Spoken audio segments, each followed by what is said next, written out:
Go set up a wallet, buy some Bitcoin, put it in there. It can be $5. Then move it from one wallet to another. Go from a software wallet to a hard wallet.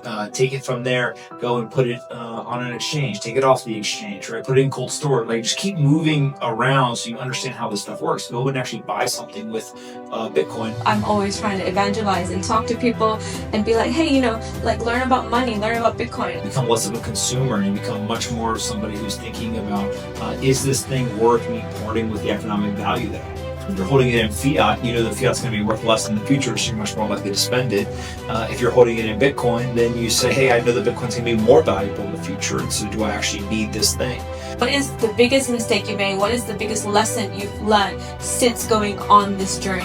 Bitcoin has taught me that when you have deep conviction, it really can pay to be focused and concentrate. For me, it's been one of the most important things in my life.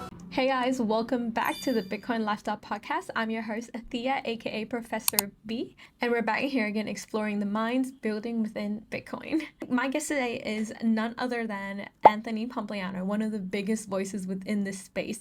Anthony is not just an investor, but an educator, a podcaster, and now also a CEO of a Bitcoin treasury company that has recently made history. Anthony just made history by announcing his $1 billion merger between ProCap Financial and Columbus Circle Capital. This is his big entry into the Bitcoin treasury space, acquiring over 4,932 Bitcoin within its first week. It's so exciting to hear more people getting into the Bitcoin space, and this interview was recorded back in May before any of the news about the Bitcoin treasury company came out, and it was just a coincidence. Honestly, I'm so grateful for Anthony for being such a great sport and allowing me to record this interview in his office. In this episode, we dive a little bit more into his life, how he first started getting into Bitcoin, and also what are his family's reactions to Bitcoin. And as always, thank you so much for your support, and I'm so excited to do more of these podcasts coming soon as I travel to Europe next week. But for now, let's go to the interview. And tell us a little bit more about what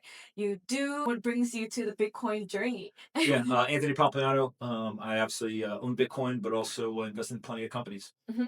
Awesome. Okay, so we all who are in the Bitcoin ecosystem or who are learning about Bitcoin have seen your videos, and I want to dig in a little bit too. Okay, how did you get started into this journey? Like, when did you start learning about Bitcoin, and when did you start investing in Bitcoin? I started out by not listening to anyone who told me about it.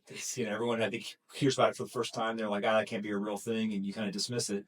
Over time, I started mining, and that was really helpful because I didn't really get told the Bitcoin or crypto story as much as just, hey, it's more about computational power and converting electricity into economic value. And then over time, you become, much more understanding and sympathetic to I think what Bitcoin stands for, but also what it represents in terms of what it can do for people and their economic value. And, so far it looks pretty good.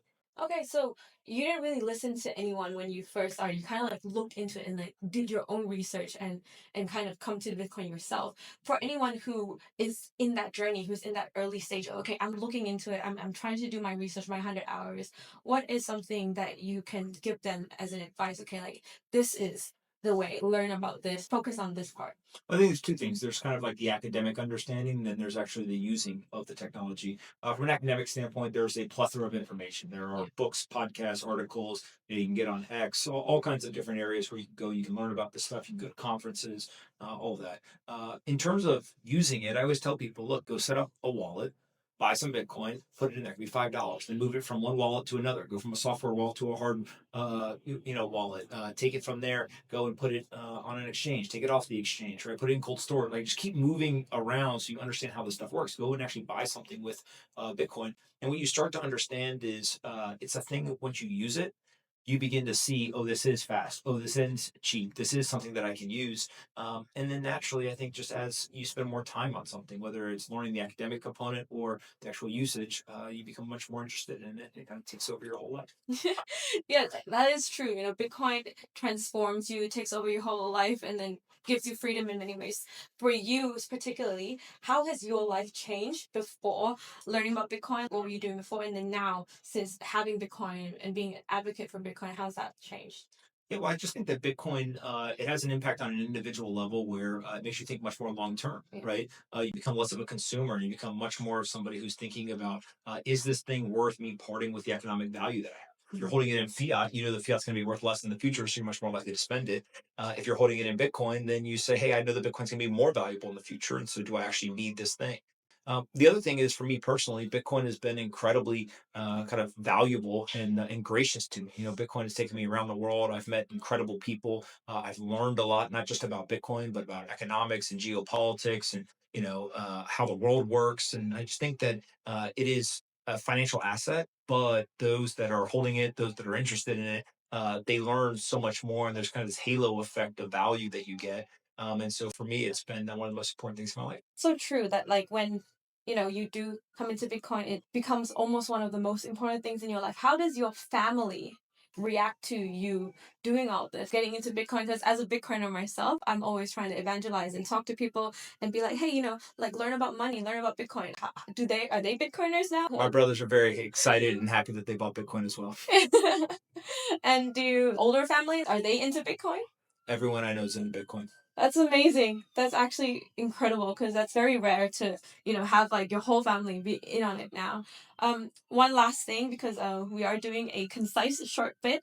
What is the biggest mistake you made? What is the biggest lesson you've learned since going on this journey? Well, I think anytime that you have a good idea, if you don't double, triple down, right? I think of it as like you take your foot off the gas. That always is something that you regret if it was a really good idea. And so Bitcoin has taught me that when you have deep conviction, it really can pay to be focused and concentrate. And I think that that's something that, going back to 2015, 2016, you don't know what you don't know. And so it would have been amazing to buy more Bitcoin or, do more. But I think everything's going to work out just fine.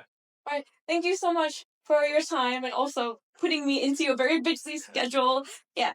Okay, guys. If you want to know more about Anthony, can you tell us more like where they can find you, all your socials and everything? Yeah, if they just go to X, they can follow me there at A Pompliano, or they can go to pompletter.com, and I write an email every day with my thoughts on the market. All right. That's it. Thank you guys. Thank you, Anthony. Thank you.